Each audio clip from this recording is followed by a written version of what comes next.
Okay.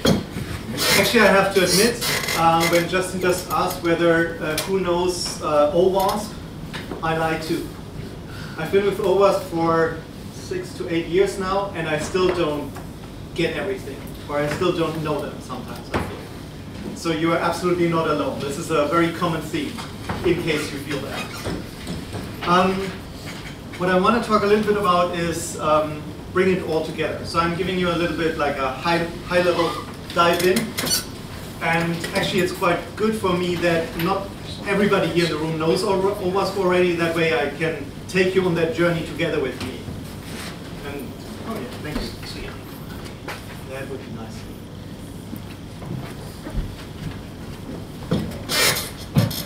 Oh, perfect. Okay. Thank you very much. Can you hear me even at the back? Oh, yes. Yeah, okay, brilliant. If you don't raise your hands, you know, I can shout or I can try my best. Okay. So as Justin already mentioned, OWASP is an open project. So basically everybody can participate. Every one of you can participate. And it's a hell of a lot of people. That's a little bit about me, just so you know where I'm coming from and why I'm standing here. I've been with OWASP for, well, more years than I kind of want to remember. I have a background as a head of InfoSec for a large organization, so I actually came to OWASP, stumbled across stuff 6 to 8 years ago, and I actually ran into a lot of problems at the beginning, and I will tell you a little bit more about this. I'm based in Hong Kong and part of my time here in London. I'm also the project lead of the CISO survey and some other stuff. So what I'm going to talk about today is what was in it for me, because that might be useful to see also what is in it for you, what could be useful, and how do you get to it. Because sometimes it feels like you have a nugget. I mean, there's a whole lot of dirt outside, and you basically have to cut through to the bits you really want from OWASP, the bits that will really help you. And how you can bring it all together. So 3 of the things that I think were brilliant for me when I joined OWASP, and that still are brilliant for me, is that I can get the materials and the tools for free, that I can actually talk to people who have similar problems.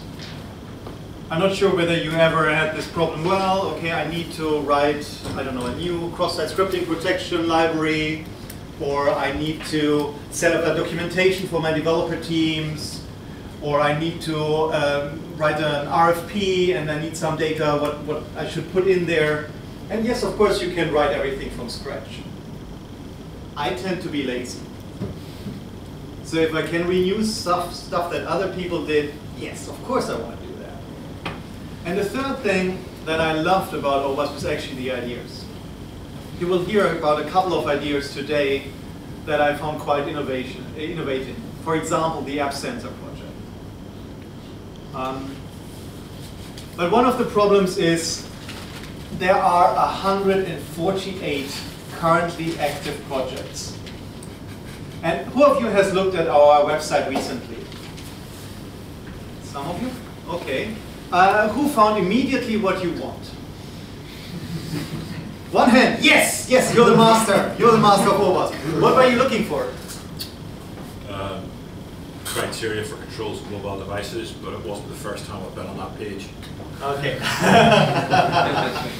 but you found if you search, you'll get what you need. I mean, yeah. I'll pull down, you know, test documentation. I haven't worked with test managers before, so just search. Yeah, you search or Google. But there's an awful lot. Yeah. And actually, if you find stuff, then you're sometimes not sure how mature is it? Is it still active? Who's in charge? Is there maybe stuff that isn't on the website yet? So kind of a lot of things.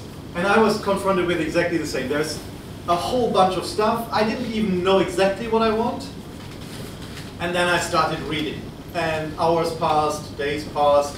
My weekends kind of, well, my wife was not too happy, so you can imagine. And I want to spare you a little bit of that pain, but I have to give a disclaimer, I can't spare you all of that. So just to give you an idea about the project that we are working on is, I mean, these are just our flagship projects. That means these are supposedly mature, ready to use. And if you just start looking at this, you kind of wonder, okay, what should I use? And I actually, back then I had to introduce a number of projects into an organization, into a global software development organization. And in the last couple of years, I constantly advise companies on kind of improving their security systems and their management systems. And as I said, I'm lazy, so I tend to like to use stuff from here. But I mean, you are already here with about 15 projects that you would have to look at. And maybe it can help you to focus on some of them. For example, on the OWASP EUTour2013, which probably everybody knows. So these are just the flagship projects. But if we now add something more, we actually have another 25 projects that are lab projects, but they already have quite interesting ideas in it that you could use. And if you now try to find the needle in the haystack that you're looking for, you are in for an interesting journey. So yeah, actually it's 1 second per project, so you can imagine, you can count how this is going down.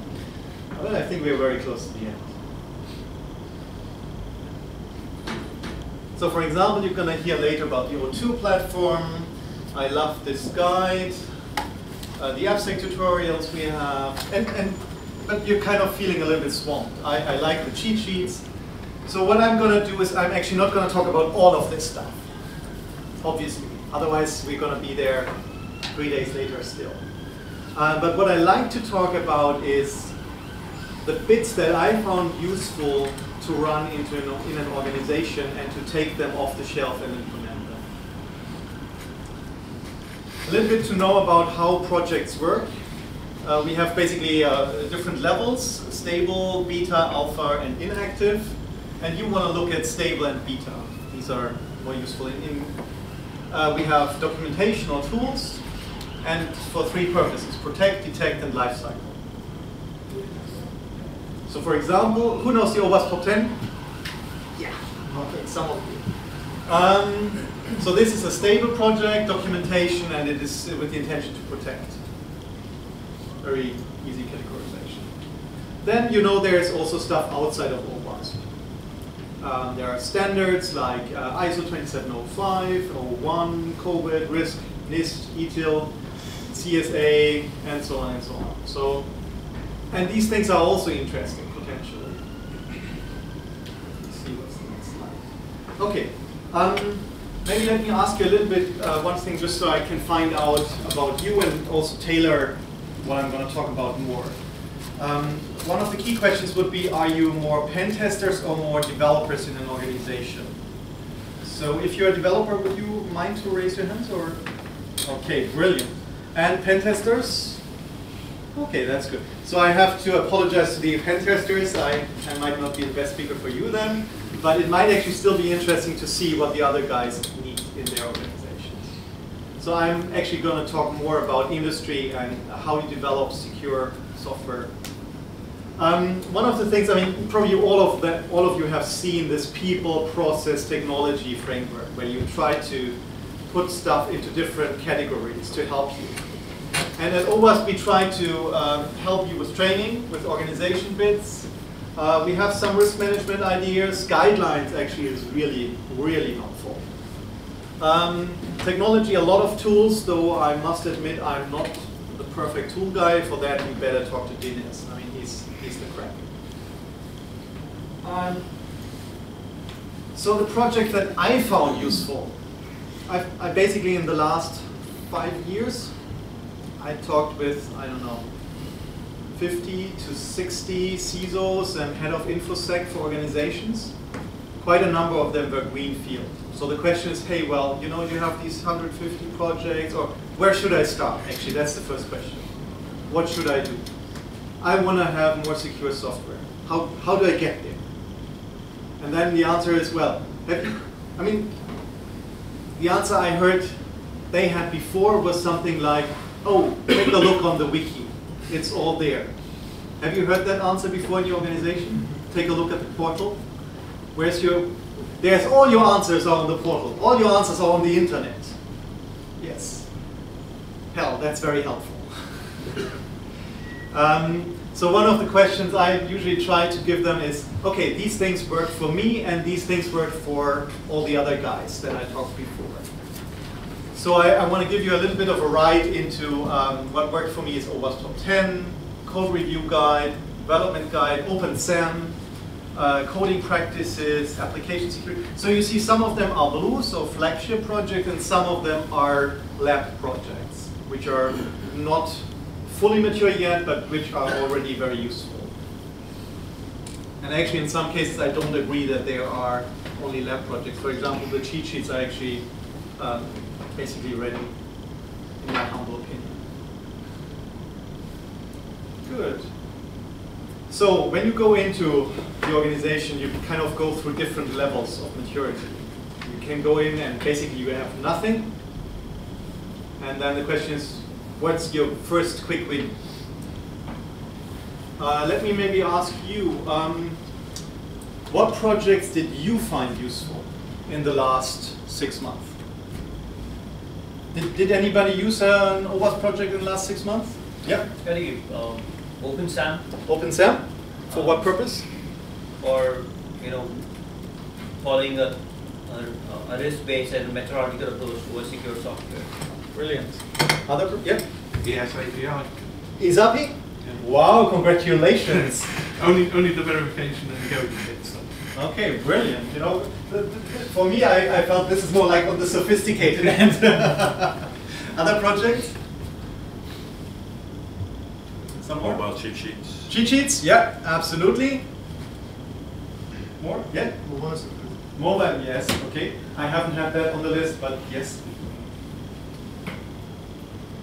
Other? Okay, not so many. So that means maybe some of my ideas can help you use some more projects. Let's see. So the first one that I would like to talk about is if you go into, usually you don't know where you are and you have no idea where you want to go. You only know you want to be more secure. And as the nice gentleman in the back noticed, OpenSAM can help quite a bit on this. Yeah, but where we struggle is the matrix part. We started using OpenSAM for the last couple of years, or maybe 3 years now. What I'm looking forward to knowing more is how we can select useful metrics which can mean value to the business. So OpenSAM can actually help you review your existing security efforts. So where are you? And it then can also help you build, benchmark you, and actually also monitor your progress. So if you add some more stuff, some more mechanisms, and the brilliant thing of OpenSAM in this case is it's short. So there are about 5 major frameworks in in maturity models. Some of them are 20 pages, some of them maybe 200 pages. I'm not sure whether I mentioned this. I'm lazy. So if I can, I choose the shorter one, and then get to work with the easy bits. And OpenSAM is kind of, you can go through this in an afternoon. Actually, you can go through the questionnaire in an hour or 1.5 hours, and after that you already have a rough idea what you can do. And also you get some ideas what you want to start. So here, for example, you see a little bit about OpenSAM. So four different lines where you think about governance for your software, where you think about construction, so how you design, how you build it, verification, and deployment. Very easy. So if you are thinking about, do we want to improve our information security in an easy way? Do we want to measure? This is probably the easiest win you can have at the beginning of the day. I would say of the clients I kind of serve, this is 90% of them I bring this in. So it's actually really useful. And it's so fast. Obviously, you don't kind of take every word literally, so you just use what you need. And that's true for all OWASP projects. The second one that I found always winning is the OWASP Top 10.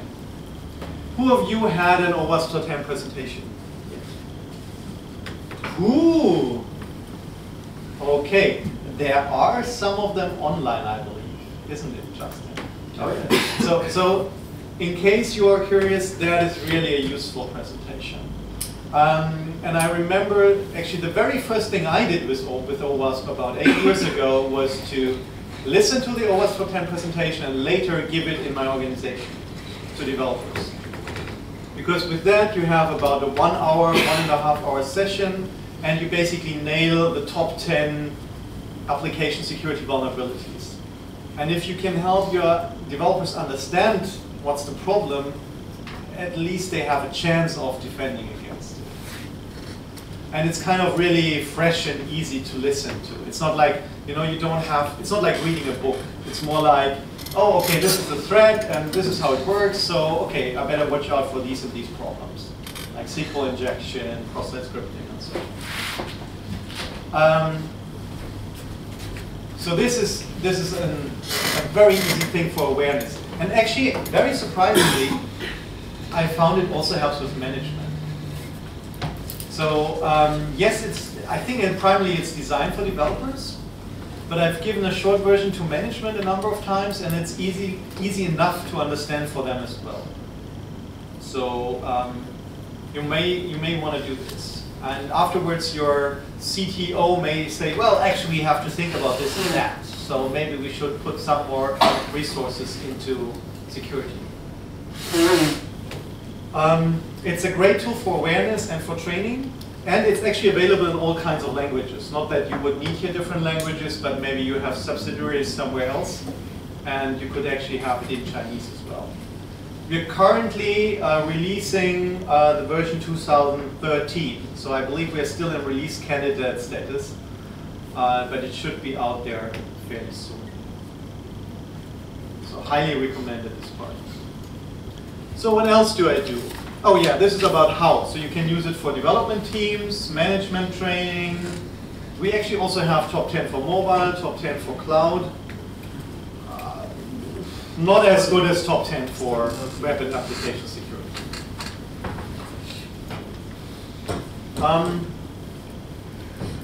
Another thing that I talk about often with people is risk management. Because yes, you can have, I mean, basically the question is how much is enough and what do you want to do? What do you really need to do? Because our time is limited. I mean, the people you have in your teams are not infinite, obviously, and you have to do some work as well. I mean, this is work, but you have to build features. So the question is, how much security do you have to invest in? And the best way I found to identify how much you want to invest in pieces is by risk management. So you think about what can go wrong and you defend against that. It's like, you know, if you want to protect the money you carry around, well, if it's kind of 50 pounds, I think in a wallet is safe. If you carry around maybe 50,000 pounds, maybe you want 2 guards behind you and an armored truck. So, and the same thing is true for your application security. So if you protect low-value data, hell, what, you don't need to invest in all these fancy tools and so on. And if it's only read-only or whatever, you may actually take the risk. On the other side, if you run a large financial organization, healthcare, government, I don't know, Secret Service stuff, maybe you need the armored car. But to understand your application's risk can help you make these decisions. So there's actually a whole bunch of risk management frameworks out there. Again, I'm repeating myself, I'm lazy, so I tend to use the simple ones. In this case, actually, the other ones are simple too. So for example, ISO 27005 is, I don't know, 30 pages, of which you can cut it down to maybe 5, and then you basically know what it's all about. So it's perfect. Risk management is no rocket science. It's very easy once you kind of read through it. And of course, at OWASP, we also have one, because when we judge about how important a vulnerability is, how critical, we apply the same methodology. So we think about probabilities and potential damages. So the benefits of risk management, if you want to start with it, is you understand where to put your resources. You understand what projects you want to do and which projects you actually don't want to do now. maybe you don't want to do them ever. Some of the methods here: OWASP, FAIR, factor analysis of information risk, ISO, risk IP, and so on. A small side note, it actually also helps you in identifying who owns these assets. Because you may often encounter, well, we want the system to be secure, but we don't want to pay for it. I mean, I'm not sure whether you've ever heard of this. Anybody? Yeah, I hear some smile. No, not really. Okay, this gentleman is very lucky. So when you come in there, usually the guy who owns the stuff has to pay for the lock. And then when it comes to using the system, everybody owns it. But when it comes to paying, well, not really. With this, it helps you to understand, okay, so this system is for you, and if it goes down, you would be very sad. So maybe you want to invest in the lock. This is the OWASP framework that we use.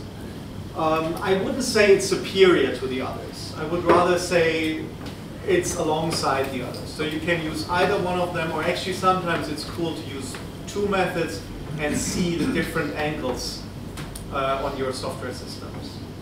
In our case, we think about a threat agent, like this evil hacker sitting somewhere, maybe in China. By the way, I'm living in Hong Kong, so. Then you have attack vectors, so which way is he going to use? Is he going to try a SQL injection attack? Is he going to try use some automated tools? What weaknesses do you have in your systems? What controls did you put in place to actually protect against them? What assets are you protecting? So are we talking about financial, money? Are we talking about personal information, credit card, whatever? Or maybe just your health records, which indicate how healthy you are and how much insurance premium you're going to pay. And the impact on the business. So if the system is going to be down, how long is it going to take to come up again, and so on. That's another method. That's actually the ISO 27005. As I said, this is much shorter and easier. No, not much shorter than OWASP, but it's fairly short compared to others. So with risk, you only talk about probability of incident and loss. And I'm not sure, has anybody of you seen a risk heat map before? Okay, so I'm preaching to the choir. So you've seen it before. I would say it makes nice communication material towards management, because if it's red, they will understand you should fix it. If it's green, they will say, well, you're all fine. So I think three colors are something human beings can comprehend quite nicely, quite well. But yeah, I mean, it's an easy thing. Easy for reporting and easy for management. Other stuff, actually there's stuff out there that's not OWASP, or let's say where OWASP is not the best. So at the beginning you think about, okay, where am I? So you use a maturity model. Then you think about, what should I do? Risk management. And then you kind of then you do some awareness with your management team with the OWASP top 10. So you kind of set with the basic framework. And then you think about, okay, how can I improve my software development lifecycle? So how do I build software in a secure way? And I must say, in this case, I need to step back and say, well, OWASP doesn't have the best solution for that. So if you want to think of that, actually, I personally love the Microsoft SDL. Though, with a big disclaimer, don't use all of it. Okay, because you're going to be drowned in red tape and stuff to fill out. I mean, this is amazingly sophisticated.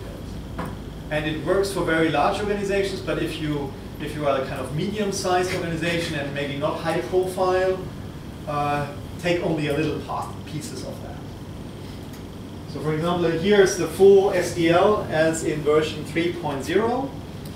And what I usually recommend client is to basically go like in a shopping cart. You know, you pick something from here, so then you do security training, then you establish some requirements, you do some design, you use static tools maybe, you potentially do attack surface review, incident response plan definitely you want to have, because something's going to hit the fan anytime anyway, and you want to execute on this. So you don't you don't pick everything, but you pick stuff that's relevant to you and that will help you. So rather look at this in a form of a menu in a restaurant. And if you eat everything, you're going to be very full and kind of very tired.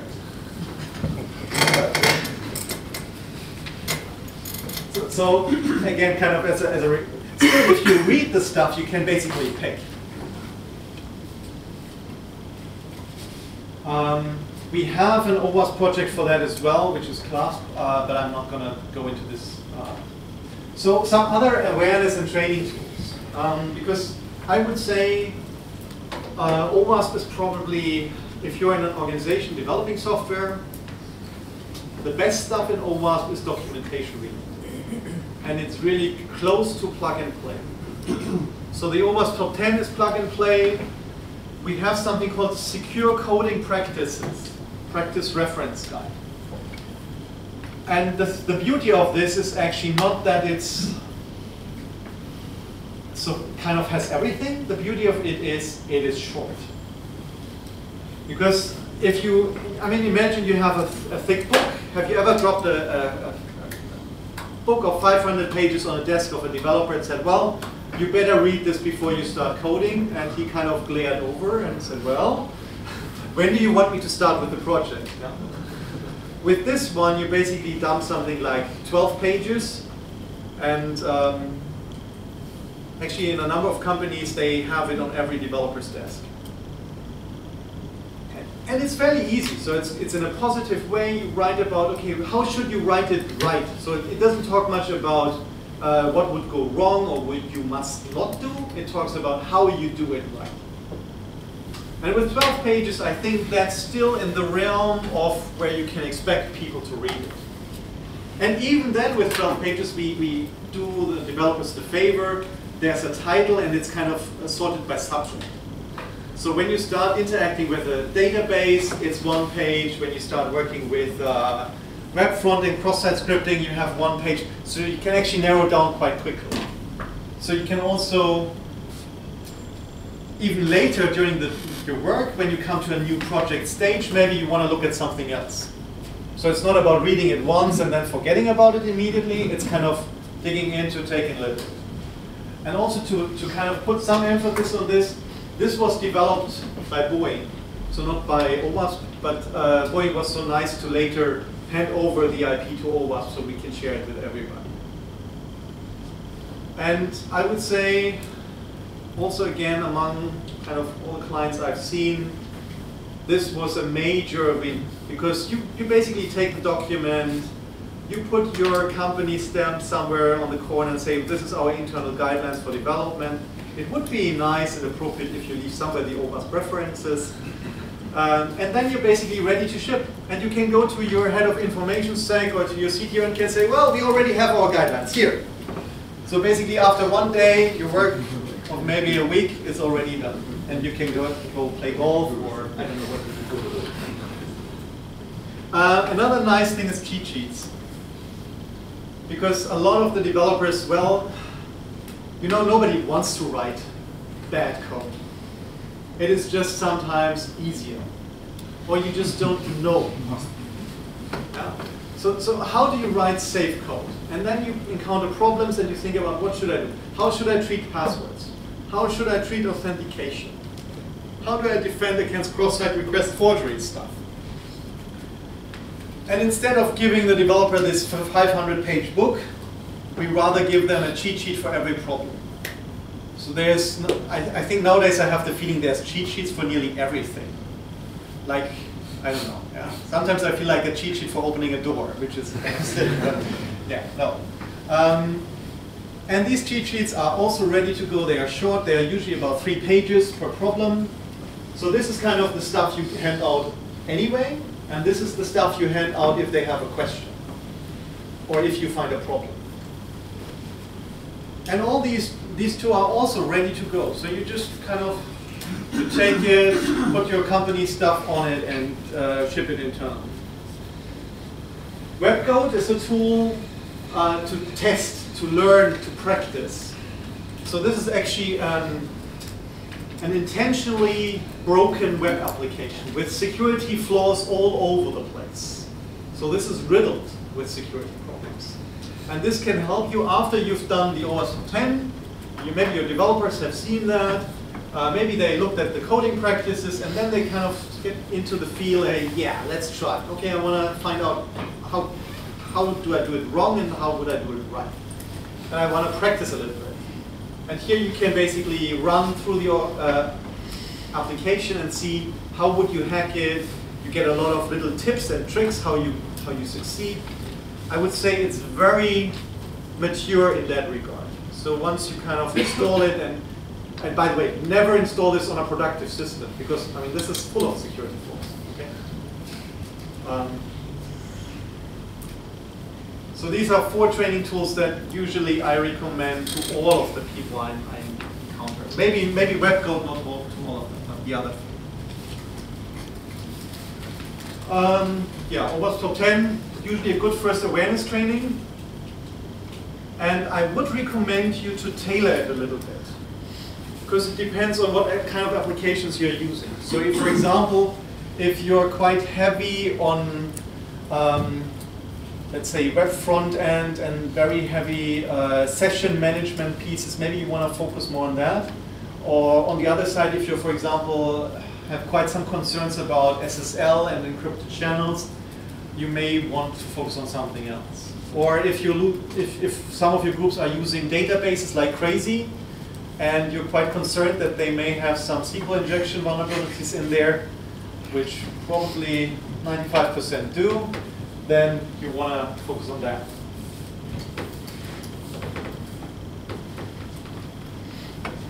So yeah, that's the secure coding practice that I talked about. Actually, I like it's 17 pages, but you know there's some agenda and some bits and pieces that you don't need. Good. Reference guide. Yeah, this is the cheat sheet series. Just check. Hey, I'm ahead of time. That's great. So here you have cryptographic storage. Oh, thank you. now I'm in line with time. Session management, cross-site scripting, forget password. I mean, every company has forget password policies. Unfortunately, they may range from, well, I kind of call up this guy in IT and he just tells me a new password without any authentication, which might happen. So you have some advice on how to do that. HTML5, DOM-based, authentication, transport layer protection. So, yeah. Webcode. Yeah, so this is a little bit kind of wrapping up on the different topics. So when you go in and you start with OWASP projects, or even, let's say, if you start with information security in a whole, you may want to start with understanding where you are and do some basic awareness training, just so people actually understand the context where you are.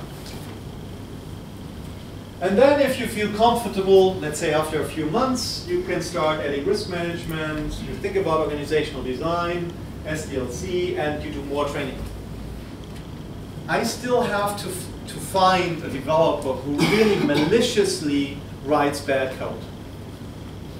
Usually the developers I encounter, or the problems I encounter, are not because of bad intent, just lack of knowledge and lack of time. I mean, the feature has to be ready next week or tomorrow. Yeah, I mean, I wouldn't be able to do stuff always right if I'm under such pressure. Sure. So if you help people to make it easier for them to write secure, if you basically give them right at their desk immediately, okay, this is how you do it right, they will most likely follow that. Oops. Fire alarm test. Yes.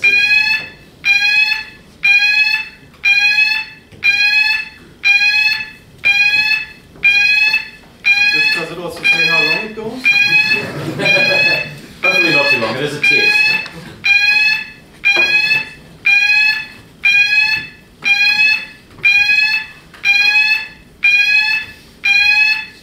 Actually, you may want to test your security too. But I'm not a pen tester, so what I can help you is with the organizational bits, and what OWASP can help you quite a bit. For testing your security, I think this goes more in the sophisticated area. So you may want to look at the application security verification standard, code review, testing guides. These are hundreds of pages documents, I have to warn you. And they are a little bit outdated, in my humble opinion. So we haven't updated them recently yet. The principles underneath are still true. So you can still use them. But please don't drop 300 pages documents on every developer's desk. Because save the trees, save the planet, you know. And also nobody's going to read that amount. But it can be, so that's why I put it into more sophisticated. So if you think about training of key developers, if you have, let's say, 1 in 20 is maybe a security architect or a security expert. For these, the sophisticated bits would be useful. I mean, they probably enjoy reading a 300-page development guide, okay? I mean, they're gonna thank you for this. It's kind of a nice weekend lecture. It's kind of, you go out, yeah, you sit in the sun, or maybe not, as I see somebody shaking his head in the back. For the testing people, it can also be useful to have the testing guide. At least it gives them a chance to get some ideas what kind of test they want to run. It's still better than a blank sheet of paper. Yes, please. They're revising the code review guide right now. Yes, yes, yes. They should also revise the development guide, but I guess that's not going to happen. Development ISAPI. So we have this nice guy in the middle with ISAPI. How did you find it? Colleague put me onto it. I'm sorry? Colleague put me onto it. And how useful did you find it? Honest. It's actually very, very good. The underlying library is excellent. Yeah. It's just getting into it because there's a lot of it. It's huge. Yeah. It's huge. And that's why we focus down on just the validation and the encoding parts. And my general recommendation is just pick the small pieces that you really want. Because otherwise you're going to import thousands of lines or, well, crazy amount, and you don't really, if you don't understand all the API, and you spend lots of hours just in getting through this. And then, small note, actually some people at OWASP are currently working on a revision of certain parts of ISAPI. So to make it slimmer and kind of more specific.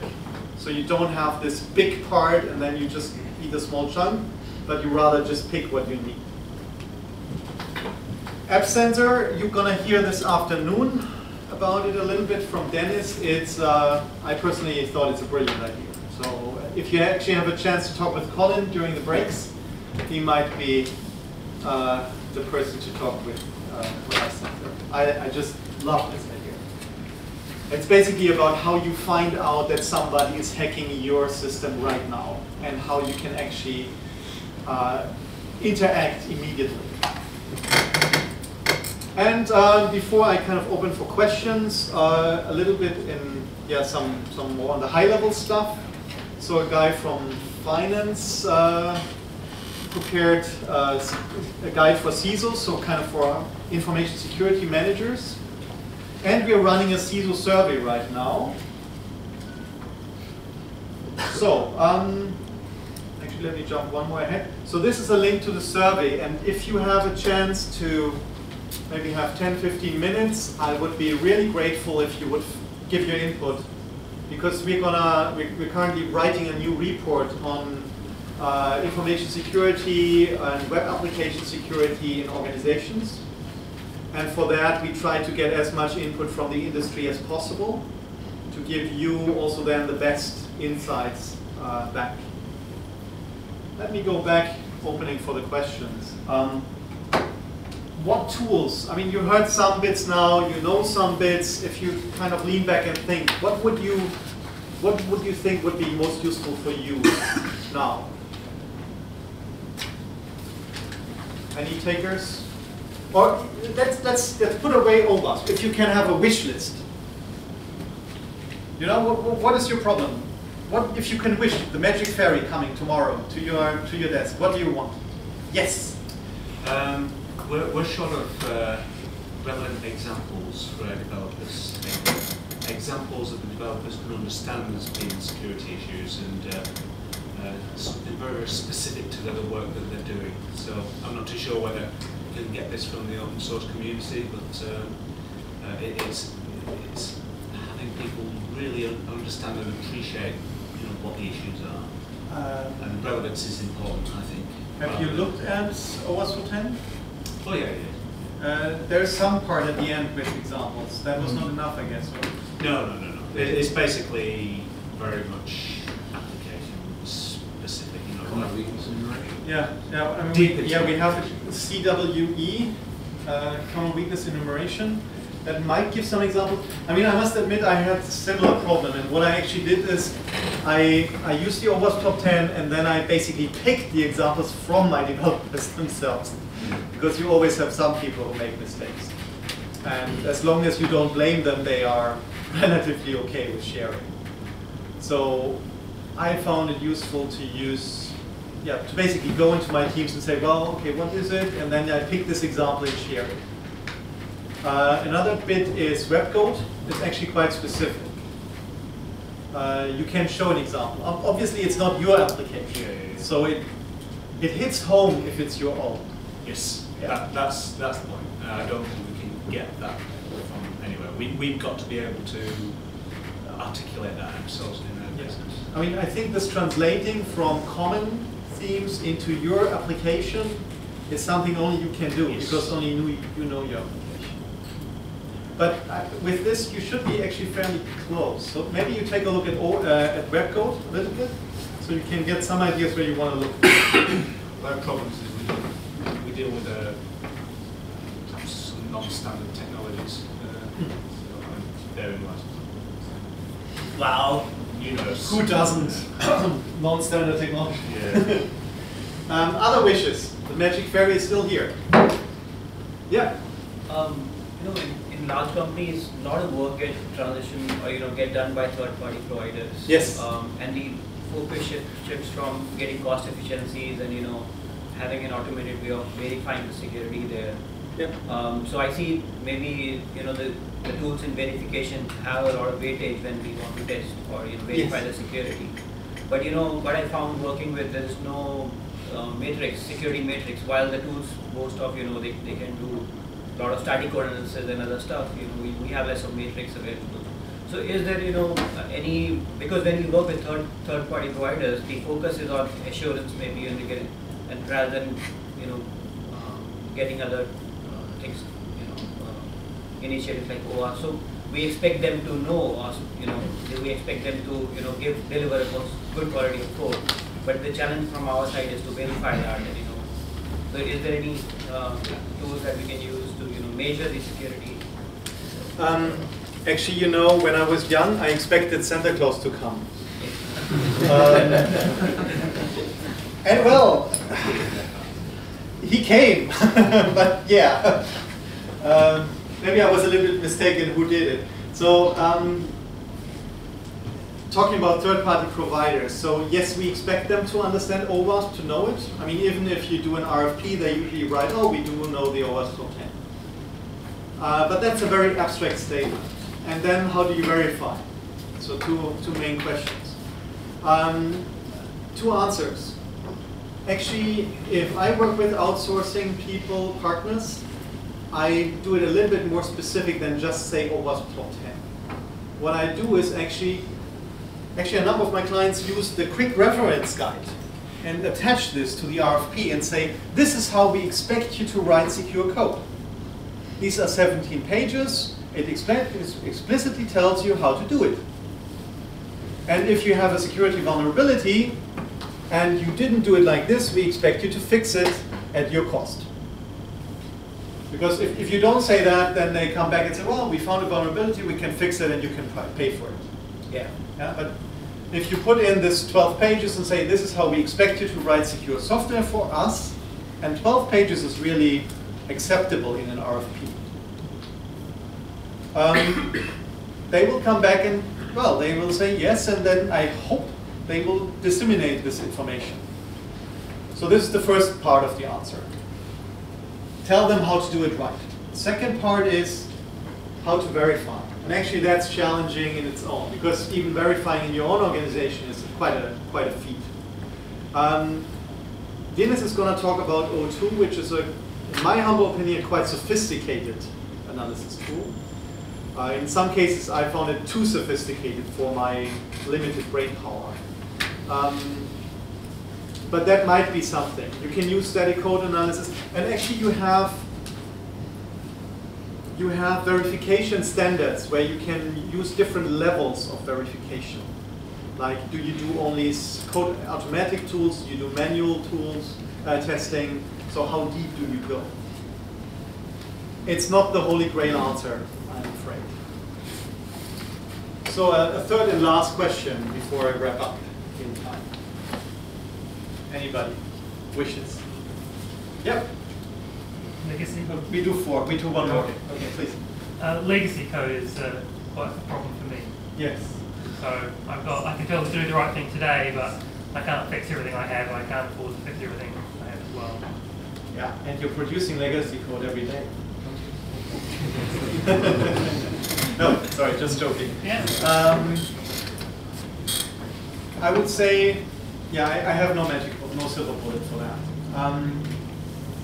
What I would say is if you can get libraries that you get from somewhere else, outside, for example, the ISAPI type libraries, can help you reduce the legacy code you have to maintain yourself, or make it a little bit easier. I shouldn't say this on camera, but I'm not the biggest fan of ISAPI because it's just huge for me. However, what I introduce usually in organizations is a common security library. Like one library for the whole organization. So you have hashing, cryptographic functionality, authentication, and kind of all the basic stuff. Output encryption, output encoding, input validation. So all these basic functionality you can actually have centralized and then share. And interestingly, I found that developers, stuff gets shared. Sometimes the stuff you don't want to be shared gets shared. But if you make it easily available, kind of prominent, this is our library, please go here, you can actually be quite successful. Because fortunately, developers are lazy too. I actually was a developer 15 years ago, so can't get rid of that. Thanks. Okay, please. We might actually follow straight on from that. If Yes. developers are lazy, how do you convince them that all this stuff is actually useful and they ought to do it? Short of beating them with a stick. No. No. Well, you have a stick. I rarely use a stick. I prefer cookies. Or candy or whatever. So in bringing this to organizations, I found a number of things that are very helpful. First, most developers are curious and like to learn. And if it's short, you get most of them at least in for an hour for something interesting. So the OWASP top 10 is reasonably interesting. Serve some cookies indeed on the table, that usually increases participation in the room. Actually, it was a design pattern. I read it as a design pattern 15 years ago. Bring cookies to a meeting. Design pattern. And then put the stuff out there and make it easy for them to access. Don't demand that they read 300 pages, because it's not going to happen. I mean, I wouldn't read 300 pages for kind of voluntarily. You would have to use a stick to beat me to it. But if I have to write code, I would take a look at 10 pages, especially if it makes my life easier afterwards. So assigning blame is actually also not a good strategy in general. I'm not sure whether that resonates with you. Yeah. I mean, what you sort of find is that developers are setting their own ways of writing code. Yeah. It's convincing them to switch from that and make the little adjustments to make their way of writing code that bit more secure. Actually, one more kind of pattern that I really found, I know this is the end, but one more minute. You don't tell them. You make them tell themselves. What I mean by that is you don't go in as an external party and teach your developers. Risk management. teach some of them and they teach the others. So when you give an OWASP Top 10 presentation, it's not you going in and giving that. You give it to your key people and they go to your developers. So in best, you would give it to one of the team and then that person gives it to his team. Because they may not trust you, but they know their peers. So if you can win 1 in 20 and that person then tells it to the others, this is going to be hell more credible than any kind of guy coming in a suit and a shirt and telling them how to write something. On a fine closing note. Thank you very much.